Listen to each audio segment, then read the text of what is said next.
You might think that dealing with the challenges of the desert is exclusive to places that look like this. This is the Negev Desert, Israel's largest and harshest desert. But deep inside it, the country is planning to build an entirely artificial seaport. A project so insane, it shouldn't even exist on paper. The plan would require moving over 100 million tons of rock and pumping massive amounts of seawater deep into dry land. If completed, this $20 billion project could reshape trade routes between Asia, Europe, and the Middle East. But just like the idea itself, it has also become one of the most controversial projects. Some say it would be the greatest engineering achievement in the country, while others warn it could severely damage the fragile ecosystem of the Gulf of Aqaba, home to the world's northernmost coral reef. But why would a small country take on a risk of this scale in the first place? And despite all the warnings, why is the government of Israel determined to pursue it at almost any cost? Let's dive in. Suez holds. Israel. Israel became an independent nation in 1948, but independence did not solve every problem. The country sits in a difficult region and shares borders with neighbors that often faced conflict. Because of this geography, Israel never had many safe land routes for trade. Food, fuel, cars, and machines still needed a way to enter the country every day. That is why the sea became Israel's lifeline from the very beginning.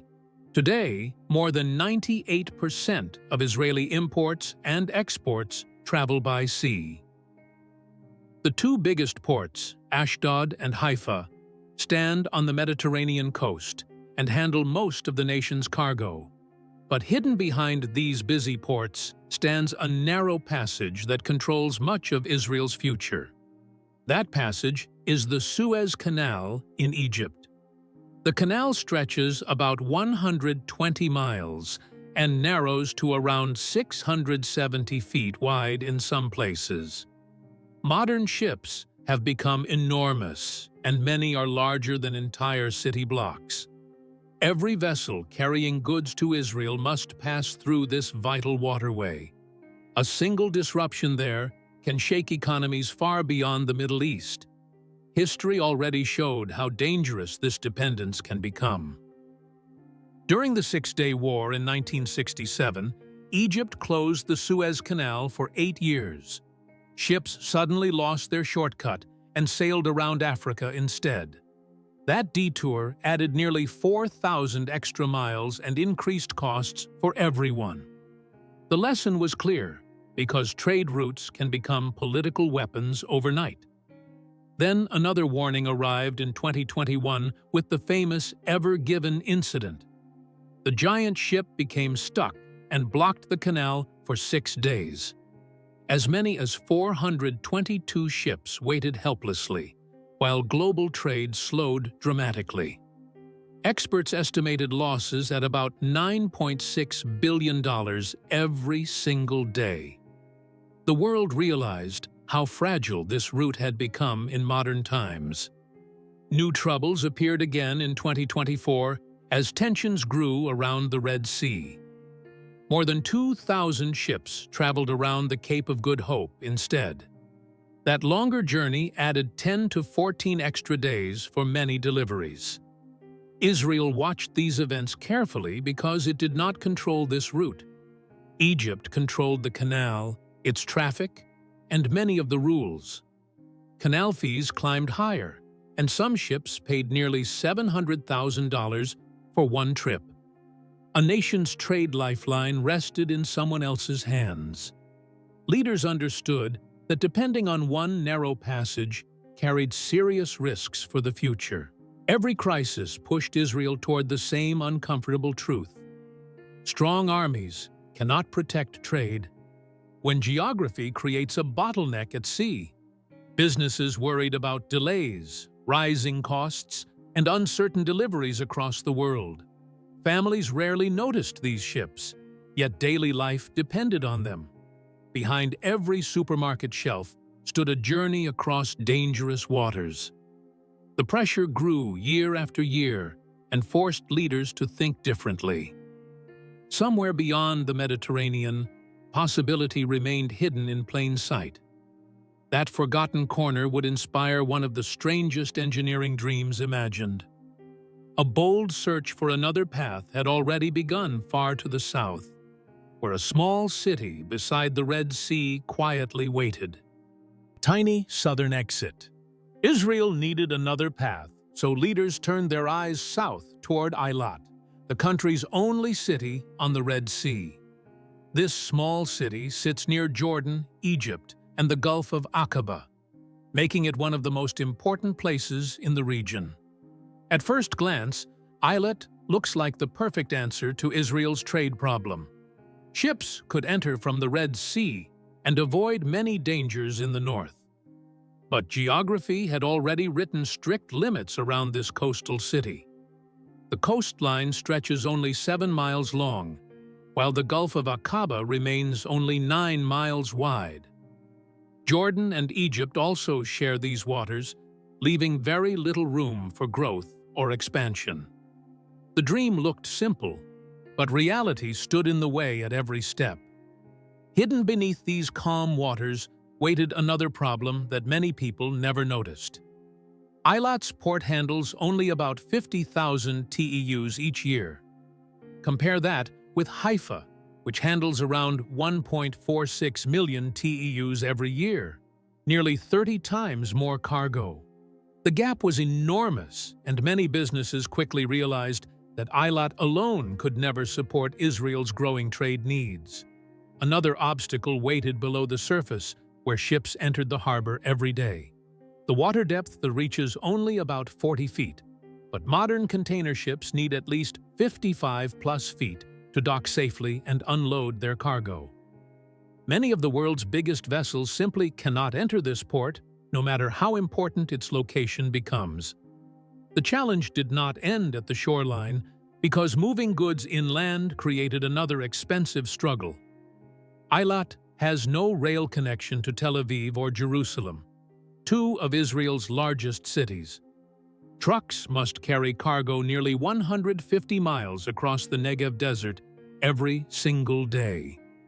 This long journey increases costs and slows deliveries across the country.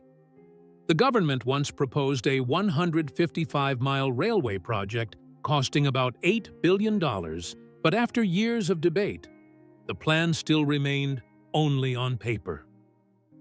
The deeper people looked, the harder this puzzle became to solve. Yet Eilat is not only a port, it is also one of Israel's greatest natural treasures. The city protects the world's northernmost coral reef and welcomes more than 3 million tourists every year.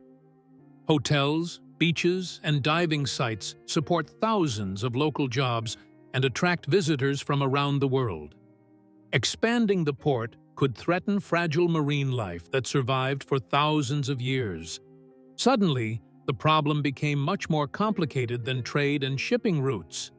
Leaders wanted economic security, while local communities wanted to protect their beautiful coastline and clear waters. Every possible solution seemed to create another difficult problem somewhere else. The nation needed space, but the sea offered almost none at all. And then, a new idea slowly began to emerge. Instead of expanding a port by the sea, engineers started exploring a completely different solution. What if the port could be built inland? Port inside desert. A bold idea slowly began taking shape in Israel, and it sounded almost impossible. Instead of expanding the coast, planners imagined something the world had rarely seen before. They called it the Southern Gateway Project, a giant plan that could change trade across continents. The proposed site sits north of Eilat, near the Jordanian border, and only about 4.6 miles from the Red Sea. The location looks empty today, but engineers see a future port rising from the desert. What comes next feels like science fiction turning into engineering reality. At the center of this vision lies an artificial basin. This basin would stretch nearly 5 miles long, reach over 1,000 feet wide, and sink around 50 feet deep. It would become large enough to welcome ships where today only sand and stone remain. But digging a giant hole in the desert was only the beginning.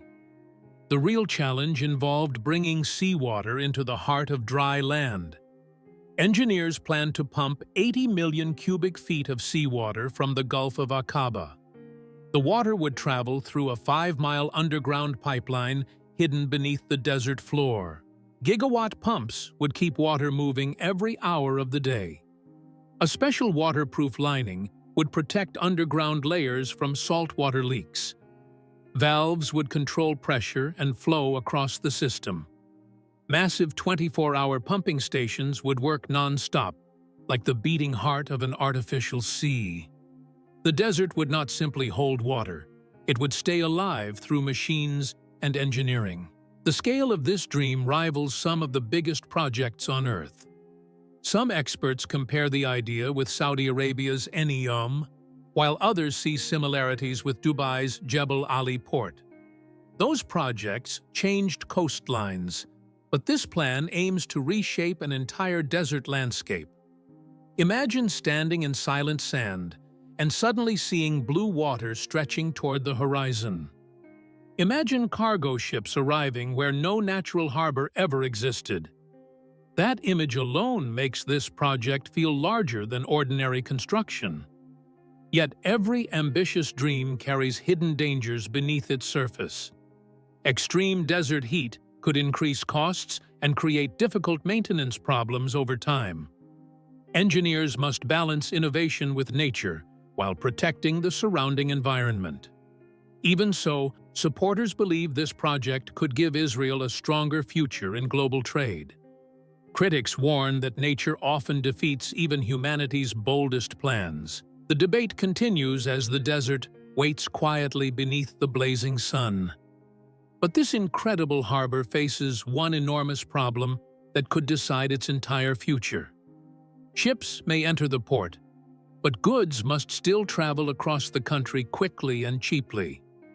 A harbor without connections cannot transform trade or strengthen the economy. The greatest challenge still waits beyond the water's edge. What comes next may prove even more daring than building an artificial sea in the desert. Because without transportation, this miracle could become nothing more than an expensive lake in the sands. Rails across wilderness. The desert port was only half of Israel's dream because ships alone cannot move an economy. Cargo must travel fast across the country before any project can change trade. That is why planners imagined another giant system stretching across the land. They proposed a 155-mile railway running through the Negev Desert, one of the harshest landscapes in Israel. This railway would become the missing link between sea and city. What comes next feels even bigger than the port itself. The line would start in Eilat, on the Red Sea, and move north toward Beersheba, Israel's important industrial center. From there, trains would continue to Tel Aviv and Jerusalem, connecting the south with the nation's busiest regions. Suddenly, the dream was no longer about one city or one harbor. It was about connecting distant places into a single network. Building this railway would not be easy in such difficult terrain. Engineers would need to build more than 60 bridges, tunnels, and viaducts across rocky land and desert valleys. Steel tracks would cross empty spaces where today only sand and wind exist. The estimated cost stands at around $8 billion, making it one of Israel's most expensive infrastructure projects. Yet supporters believe the rewards could change the future. According to the plan, freight trains could complete the route in only 2.5 hours. Every year, the railway could move around 10 million tons of cargo across the country. Goods arriving from Asia could travel west much faster than before. Instead of relying completely on the Suez Canal, companies could use a new route across Israel. This change could save more than 10 days in shipping time for many journeys. Faster delivery means lower costs, fewer delays, and stronger trade connections. The project began to look less like transport and more like strategy. The larger vision reaches far beyond Israel's borders and economy. Supporters imagine a land bridge connecting Asia and Europe through the Middle East. Cargo ships could unload in the south and continue by rail toward the Mediterranean. Maps that guided shipping for generations might begin to change. This is not just a railway built across a desert landscape. Failure could leave behind empty tracks across the desert. The future of trade may depend on whether this bold vision becomes reality. If it works, Israel may gain something no country in the region has ever possessed: a new route between continents. And while this railway promises speed, wealth, and influence, another battle still waits ahead. Money, politics, nature, and security all stand in the way of this dream. What happens next may decide whether the desert becomes a gateway. Dreams meet reality. Supporters of the project believe this plan could completely change southern Israel. They see more than a port, a railway, or a trade route. They see new cities, new jobs, and a stronger future for generations. If the Southern Gateway succeeds, Eilat could become one of the region's most important economic centers. Empty desert land could transform into busy communities full of life and opportunity. The dream reaches far beyond shipping and touches everyday lives. One of the biggest promises involves tourism and city growth. Around 400 acres of valuable waterfront land could be redeveloped into parks, hotels, homes, and public beaches.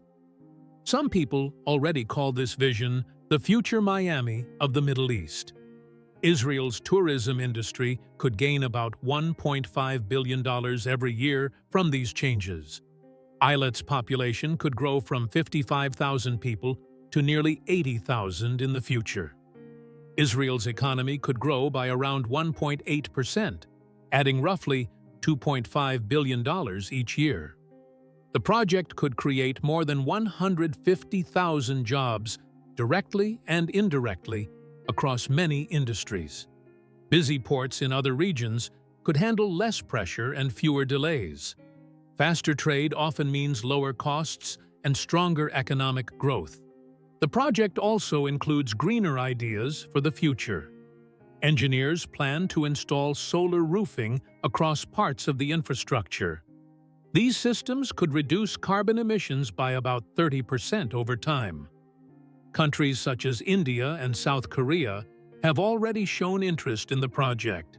Investors see possible benefits in a new route connecting major markets. The Gulf of Aqaba holds the world's northernmost coral reef, and damage there could affect a fragile ecosystem forever. Experts worry about coral reef destruction if seawater systems fail unexpectedly.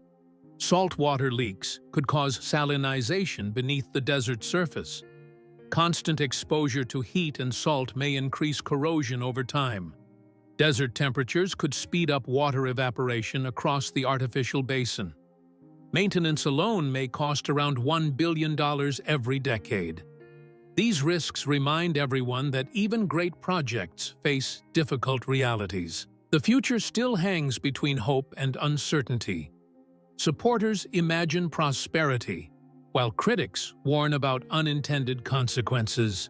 The dream remains alive, but the road ahead looks far from easy. And perhaps the greatest obstacle is not engineering at all.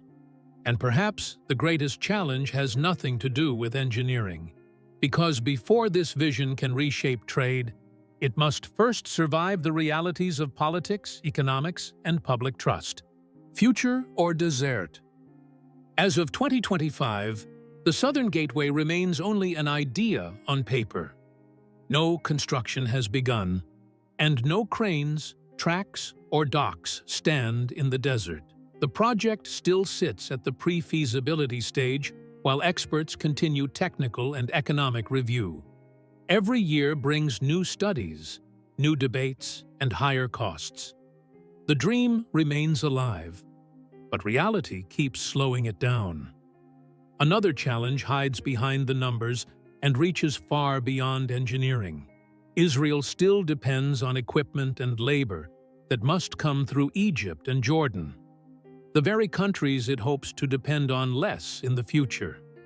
This strange situation creates delays and uncertainty for planners and investors. Money may build ports, but confidence builds nations. Investors worry that the risks outweigh the rewards and fear that billions of dollars could disappear into the sand. One anonymous official described the situation with a simple line: "The project isn't dead. It's in hibernation." Those words perfectly capture the mood surrounding this ambitious vision. A new battle now grows between hope and doubt across the region. Public opinion inside Israel remains deeply divided over the future of Eilat. A 2025 survey showed that 62% of Eilat residents oppose expansion and fear industrial growth near their city. Many people want jobs, but others want to protect beaches, reefs, and local life. The argument grows louder as the project stays frozen in time. Beyond Israel's borders, several countries watch these developments very closely. The UAE, India, South Korea, and Japan have shown interest because a new trade route could reshape shipping between continents. Companies imagine faster transport and stronger connections between markets across the world. Yet, not everyone welcomes this possibility with open arms. Egypt views the project with concern because the Suez Canal remains one of its most important sources of income.